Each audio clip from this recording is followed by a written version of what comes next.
வீட்டில் செடிகள்லாம் வளர்க்குறது உங்களுக்கு பிடிக்கும்னா கண்டிப்பாக இந்த வீடியோ உங்களுக்காக தான். முத்தியால்பேட்டில் பாரிஸ் மஹாலுக்கு ஆப்போசிட்டில் இருக்கிற மந்தி பிரியாணிக்கு பக்கத்தில் தான் இந்த நர்சரி இருக்குது. Rajam nursery and garden. இங்கே தான் போயிருந்தேன். நிறைய டைம் இந்த சைட் க்ராஸ் பண்ணும்போது பார்த்துருக்குறேன், பட் உள்ளே போய் வாங்கினதில்லை. ஸோ போய் பார்க்கலாமே அப்படின்னு சொல்லிட்டு போயிருந்தேன். மெயினாக நான் வந்து வெற்றிலை கொடி வாங்கி வைக்கணும் அப்படின்னு சொல்லி போயிருந்தேன். ஏன்னா இதுக்கு முன்னாடி நிறைய வாட்டி வாங்கி ட்ரை பண்ணியாச்சு. கொஞ்சம் நல்லா வளர்ந்துட்டே வந்தது லாஸ்ட் டைம் வச்சது கூட. அதுக்கப்புறம் வந்து ரொம்ப செடி வந்து காஞ்சி போயிடுச்சு. ஸோ இந்த டைம் வந்து ரொம்ப வெயில் படாத இடத்துல வைக்க சொல்லியிருந்தாங்க நிறைய பேர். அதனால் சரி வாங்கிட்டு பாட்டில் வச்சுக்கலாம் அப்படின்னு சொல்லிட்டு பிளான் பண்ணியிருந்தேன். ஸோ வெற்றிலை கொடி, அதுக்கப்புறம் இங்கே வந்து நிறைய கேக்டஸ்லாம் இருந்தது. இந்த செடி கேக்டஸ் வந்து வீட்டில் வைக்கக்கூடாதுன்னு ஒரு சிலர் சொல்லுவாங்க. பட் இது வந்து மிக்கிக்கு ரொம்ப ஒரு ஃபேவரட்டான செடி. அவன் கேட்டுகிட்டே இருக்கான். நான் வந்து பார்த்தேன், இந்த மாதிரி முள் செடி வீட்டில் வைக்க வேண்டாமேன்னு நானும் வாங்கலை. அப்போ ஏன் அந்த செடி இருக்குது அப்படின்னு சொல்லிட்டு வாங்கி தர சொல்லி கேட்டிருந்தான். சரி ஓகே, நெக்ஸ்ட் டைம் போகும்போது வாங்கலாம் அப்படின்னு சொல்லிட்டு வெற்றிலை மட்டும் பார்த்து எடுத்து வச்சிட்டேன். நம்ம கையில் எவ்வளோ தான் நல்ல ஒரு ஹெல்த்தியான செடி கிடச்சா கூட இதை விட இது நல்லா இருக்குமா அப்படின்னு சொல்லிட்டு எல்லாத்தையும் ஆராய்ச்சி பார்த்துட்டு இருந்தேன். அதுக்கப்புறம் இங்கே நிறைய ரோசஸ் இருந்தது. வீட்டில் நான் ஆல்ரெடி பன்னீர் ரோஸ் வாங்கி வச்சுருந்தேன் ஃப்ளவர் ஷோ டைமில். அதில் ஒரு பன்னீர் ரோஸ் வந்து பட்டன் ரோஸ் மாதிரி பூக்க ஆரம்பிச்சிருச்சு. இன்னொன்று வந்து பெரிய ரோஸ், அது ஆக்சுவலாக இன்னும் பூக்கவே ஆரம்பிக்கலை. ஸோ அதனால் அதே மாதிரி பெரிய பன்னீர் ரோஸ் வந்து இன்னொன்று வாங்கிட்டு வந்து வச்சுருந்தேன். அதுக்கப்புறம் இங்கே நிறைய குரோட்டன்ஸ்லாம் இருந்தது. மணி பிளான்ட்டு அந்த மாதிரி நிறைய செடிலாம் இருந்தது. நிறைய குரோட்டன்ஸ் பூவோடு இருக்கிற மாதிரி அப்படிலாம் கூட இருந்தது.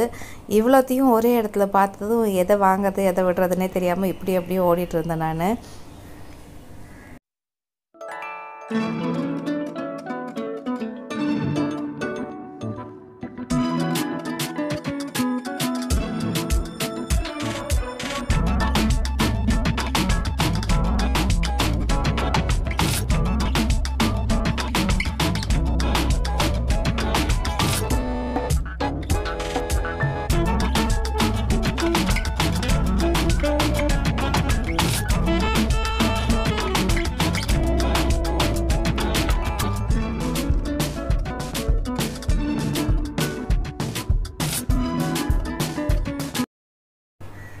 ஃபைனலாக இங்கே செடிகள்லாம் சூஸ் பண்ணி வச்சதுக்கப்புறம் இங்கே வந்து பாட்ஸ் எல்லாம் கூட இருக்குது. பிளாஸ்டிக்கு, அதுக்கப்புறம் சிமெண்ட் பாட்ஸ்லாம் கூட.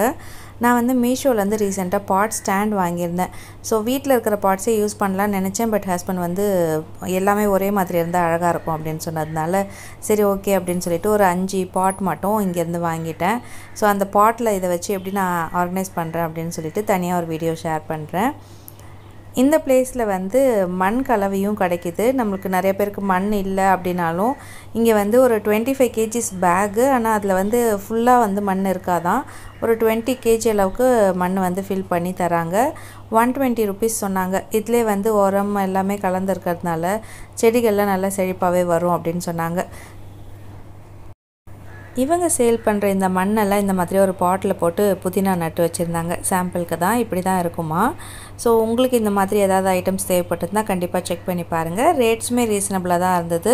சின்ன கவர்லாம் 30 rupees, கொஞ்சம் பெருசாக இருந்தால் 40, அதுக்கப்புறம் 80 அந்த மாதிரி சேல் பண்ணுறாங்க.